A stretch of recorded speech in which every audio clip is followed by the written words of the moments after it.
Govinda Hari Gopala Hari. Above the Kund is Mor Kutir, which means the place of the peacocks. One time, on the Navami day, immediately after Radhastami, Srimati Radharani became very angry with Krishna and wouldn't speak to him at all, no matter what he did to try to pacify her. In her mood of transcendental anger, she came here to this beautiful Kund. Krishna then assumed the form of a peacock and danced in very amazing ways for the pleasure of Radharani. She became totally captivated by the peacock's beautiful dancing and then assumed the form of a peacock herself. In this way, Lord Krishna and Srimati Radharani danced together here on the side of this hill in the form of peacocks. After they danced on the hill for some time, they threw laddus to the gopis who were still sitting by the Kund. On the altar of this temple is a nice painting of this pastime. Let's climb the hill and have darshan. Govinda Hari Gopala Hari.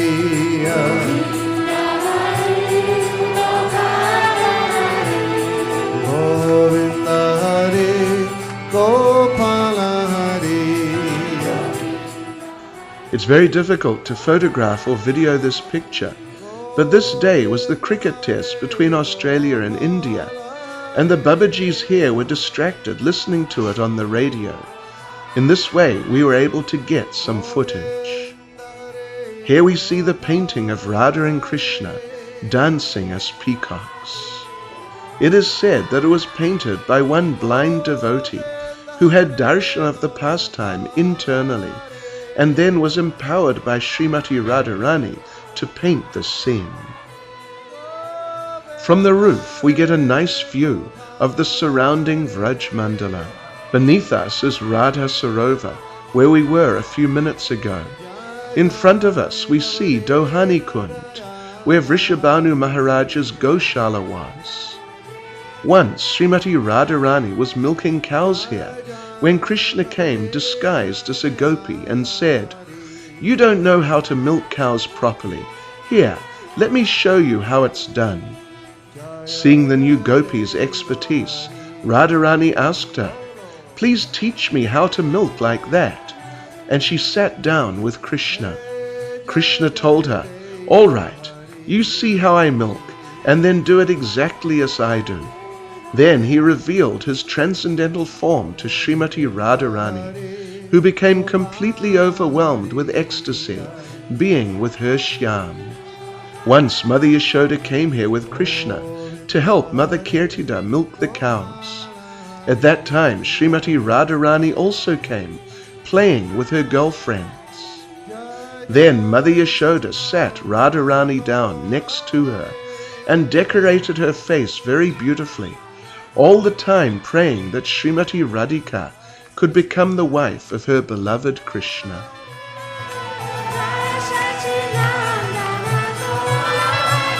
Jai Jai Sachinandana Gaura Hare. Jai Jai Sachinandana Gaura Hare. We go down to the bottom of the hill again and set off for Mor Kutir on the top of the next head of Lord Brahma. One time Radha and Krishna were having their pastimes here in the Varshana area, and Krishna was thinking how to please Srimati Radharani by glorifying her beauty. There was an effulgent full moon that evening, which looked captivating. So Krishna told Srimati Radharani, "Your face is so beautiful, it looks just like the full moon." Srimati Radharani didn't know what to make of this, and she looked at the moon.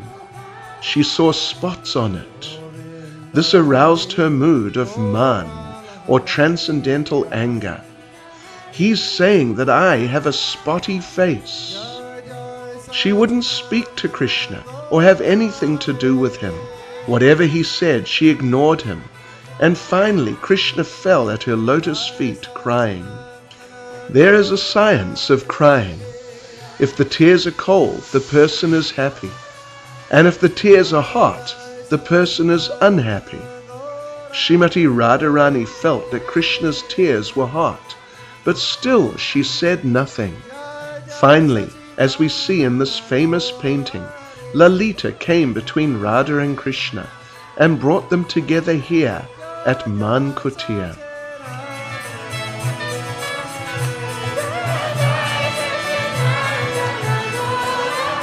Jai Jai Sachinandana Gaur Hari.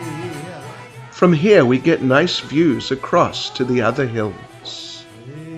This is Vilaskar. To our left is the Jaipur temple, and behind it is the Sriji temple, the temple of Srimati Radharani. In the far distance we can see Unchagam, the place of Srimati Lalita Devi. We'll be going there after some time.